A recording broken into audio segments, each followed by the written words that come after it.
আসসালামু আলাইকুম, সবাইকে শুভেচ্ছা জানাচ্ছি এসিআই অ্যানিমেল হেলথের পক্ষ থেকে। এই সময়টায় যেহেতু আমরা কিছুদিন আগে শীত ছিল, এখন কিন্তু আমরা গরমে পদার্পণ করছি এবং এই সময়টা এই ট্রানজিশন পিরিয়ডে কিন্তু এনিমেলের কিছু ডিজিজ হওয়ার সম্ভাবনা আসলে কিন্তু বেশি থাকে। সো একটা লাভজনক ফ্যাটেনিং বা বিফ ফ্যাটেনিং বা গরুর পালনটা নির্ভর করে রোগ প্রতিরোধ ব্যবস্থার উপরে।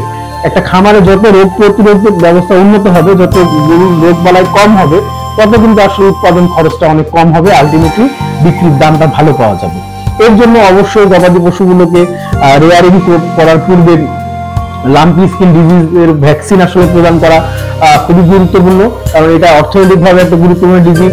যেমন এখানে বিভিন্ন কোম্পানি ভালো ভালো ভ্যাকসিন নিয়ে আসে। এসিআই অ্যানিমেল হেলথ বোভিভ্যাক্স LSDM নামে একটা ভ্যাকসিন নিয়ে আসে, যেটা বাংলাদেশে যে লাম্পি স্ট্রেন আছে সেটাকে ম্যাচ করে এবং চমৎকার একটা প্রোটেকশন কিন্তু এখান থেকে চলে আসে। এসিআই এর যে লাম্পি স্কিন ডিজিজ প্রতিরোধের যে সমাধানগুলো, বোভিভ্যাক্স LSD ভ্যাকসিন, এগুলোর ব্যবহার এবছর খামারিদেরকে লাম্পি স্কিন ডিজিজ মুক্ত ভাবে গবাদি পশু লালন পালন করে সঠিকভাবে অর্থনৈতিকভাবে লাভবান হতে সাহায্য করবে এই ফ্যাটেনিং সিজনে। থ্যাংক ইউ, ধন্যবাদ সবাই।